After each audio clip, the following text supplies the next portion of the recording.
আচ্ছা একটা কথা বলেন তো ভাই, বৃক্ষ তোমার নাম কি?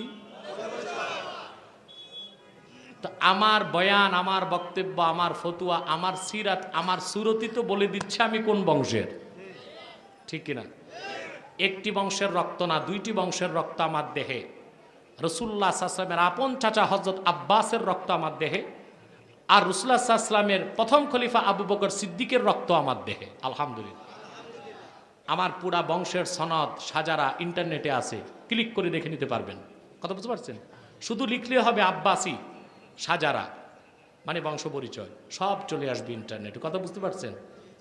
আমাদেরটা তোমার এত খোঁজার ইচ্ছা, বাংলাদেশে এত ভুয়া সৈয়দে ভরে গেছে, খালি সৈয়দ, দেখতে কাকের মতো কালা, এও লেখে সৈয়দ, ঠিক কিনা? এগুলোর জন্ম সনদ খুঁজো না। আর যাদের দেখলে বোঝা যায় সৈয়দ আহলে বায়েত আর